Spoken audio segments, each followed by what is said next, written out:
Party అధ్యక్షులు భారతదేశాన్ని పరిపాలిస్తున్న మోడీ గారు ఉన్నారు కదా, ప్రధానమంత్రి, ఆ పార్టీకి రాష్ట్ర అధ్యక్షుడు, ఒక senior advocate high court. As a person Ramachandra Rao అనే వ్యక్తి ఒక మంచి, యాజ్ ఏ గుడ్ పర్సన్, చాలా గొప్ప వ్యక్తి. As a person, as a BJP representative గా మాకున్న కొన్ని అనుమానాలను మీ ముందు ఇచ్చిన తర్వాత మీరు మాట్లాడాలని కోరుతా ఉన్నాను. దయచేసి అర్థం చేసుకోండి, ఎవరిని మేము విమర్శించండి.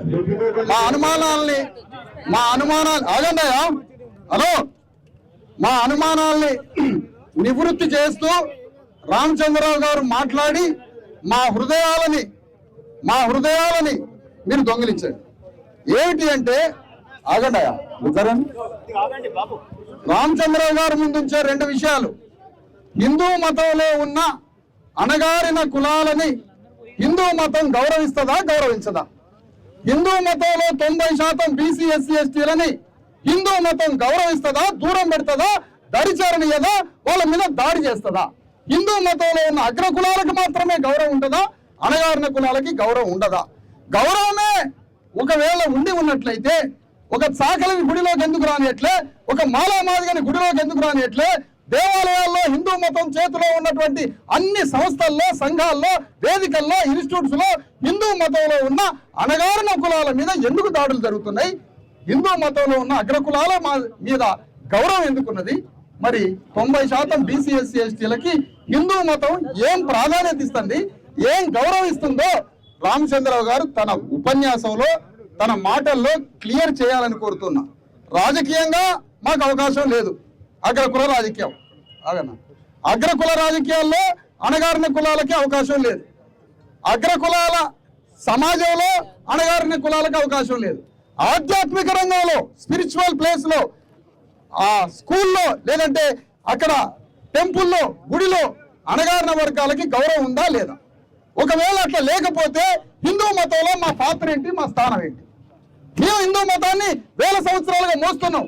మా రక్త మాంసాలతోటి హిందూ వ్యవస్థలో ఉన్న గుడి గోపురాలు మొత్తం వ్యవస్థని కట్టి హిందూ మతానికి మా ప్రాణాలని, మా దేహాన్ని, మా రక్తాన్ని, మా మాంసాన్ని ఇచ్చి హిందూ మతంలో కట్టడానికి ఇచ్చినాం. కానీ ఆ హిందూ మతంలో మాకు భాగమేది?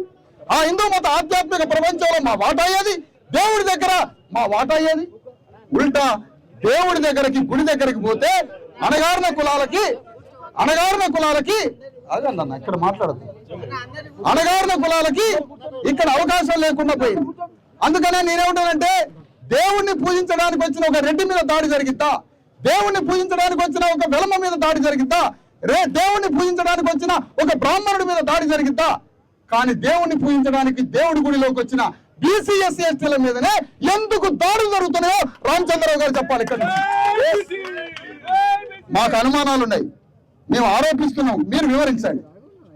అందుకని అది వివరిస్తూ మీరు కూడా బీసీ ఎస్సీ ఎస్టీల పక్షాన ఉండి నిలబడి యుద్ధం చేసి తెలంగాణ గడ్డ మీద అగ్రకుల రాజ్యాన్ని సమాధి చేయడానికి, అణగారిన వర్గాలకు రాజ్యం రావడానికి మనందరం కలిసి పనిచేద్దాం.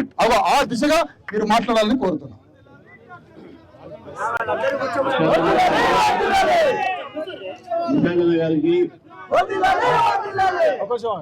ఈ యొక్క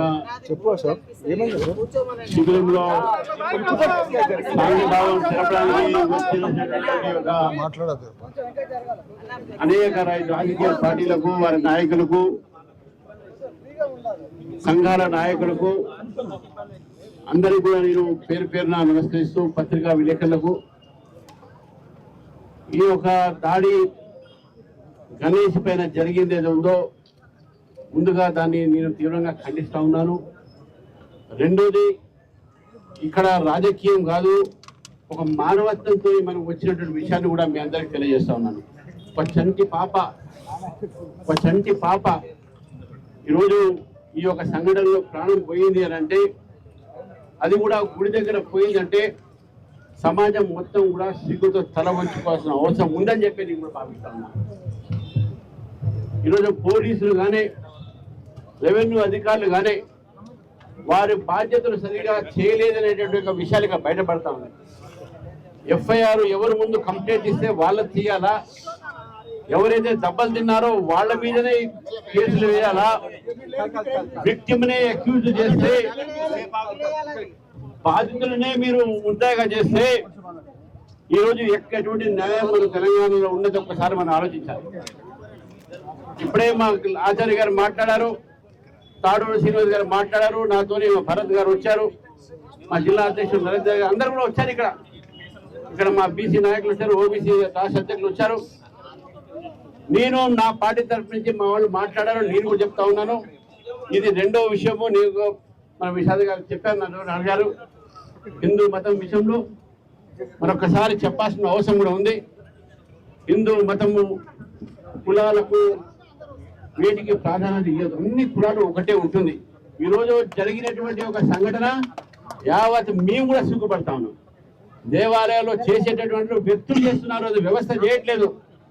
అక్కడ వ్యక్తుల మీద తప్పకుండా చర్య ఉండాలి. సిగ్గుతోని మేము కూడా ఈరోజు తల ఉంచుకుంటున్నాం. దేవాలయం అందరి కోసము, పేదవాళ్ళ కోసము, అమీర్ కోసము, గరీబ్ కోసము, వెనకబడిన వారి కోసం, అందరి కోసం, అన్ని కులాల కోసం ఉన్నది. ఇక్కడ దేవాలయాల్లో కులాలు మర్చిపోతాం మనం. కానీ అటువంటి దేవాలయాల్లో కుల వివక్షత ఇంకా ఉంది అని అంటే అది అంతం కావాలి. అంతం కావడానికి పోరాటం కూడా భారతీయ జనతా పార్టీ సిద్ధంగా ఉన్నామని చెప్తున్నాం. ఆ పోరాటంలో నేను ముందు ఉంటాను. ఎవరు కూడా గుడి దగ్గర బడి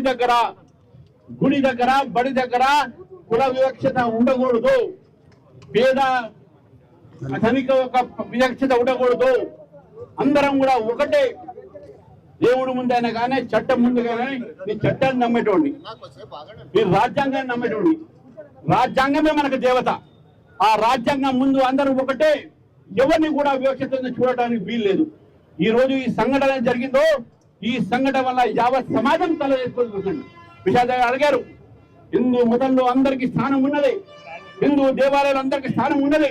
ఎక్కడైనా అటువంటి జరిగితే నాకు చెప్పండి, మేము బీజేపీగా ఫస్ట్ దాన్ని వ్యతిరేకిస్తాం. దాని మీద మీరు తప్పకుండా మీరు చర్య తీసుకుంటాం. God is no one's property, God is everyone's property. ఇది మనం గుర్తుపెట్టుకోవాలి. కాబట్టి నా తరఫు నుంచి, నా పార్టీ తరఫు నుంచి పూర్తిగా నేను మీ యొక్క సాంఘీభావం చెప్తున్నాను.